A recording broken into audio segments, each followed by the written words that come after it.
नमस्कार मंडळी. बऱ्याच दिवसापासून चाललं होतं व्हेज मटका पुलाव बनवायचा, पण काय करणार, एक भाजी आहे तरी एक नाही. आज म्हणलं चला जेवढ्या भाज्या आहेत ना त्यातच पुलाव बनवून घेऊया. आता मटक्यामध्ये 2 चमचे तेल घातलं, त्यात एक कापलेला कांदा घातला.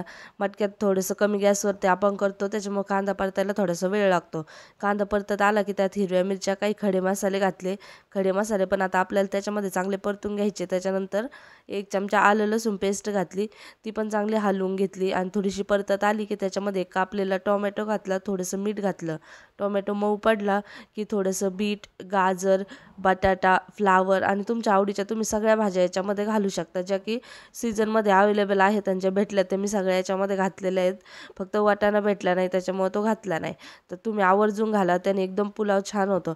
आता भाज्या आपल्याला 2 मिनटं चांगले वाफवून घ्यायच्या आहेत. भाज्या वाफल्या की त्यात घालायचं आता कढीपत्ता, लाल तिखट, हळद आणि ते हे सगळं मी अर्धा चमचा घातलं. थोडीशी कसुरी मेथी घातली आणि घातला चिकन बिर्याणी मसाला. तुम्ही कुठला पण वापरू शकता. तो मसाला मी 1 ते 1.5 चमचा घातलेला आहे. त्याच्यानंतर तो चांगला भाज्यामध्ये मिक्स करून घ्यायचा. वरून अर्धी वाटी दही घालायचं. गॅस एकदमच कमी ठेवायचा. दही पण आपल्याला एकदम मिक्स करून घ्यायचं. त्याच्यानंतर त्याच्यामध्ये थोडीशी फ्रेश पुदिन्याची पानं आणि हिरवीगार मस्त अशी कोथिंबीर घालायची, हलवून घ्यायचं. आता हे बघा, आता भाज्या आणखी 2 मिनटं आपण वाफवून घेऊया, कारण आपला तांदूळ 80% शिजलेला आहे. त्याच्यामुळं आपण भाज्या वाफवून घ्यायच्या थोड्याशा. आता भाज्या वाफवून झाल्या की त्याच्यावरती आपला 80% शिजलेला तांदूळ घालायचा. तांदूळ शिजवण्यासाठी मी फक्त गरम पाणी केलं, त्यात थोडेसे खडे मसाले, मीठ घातलं.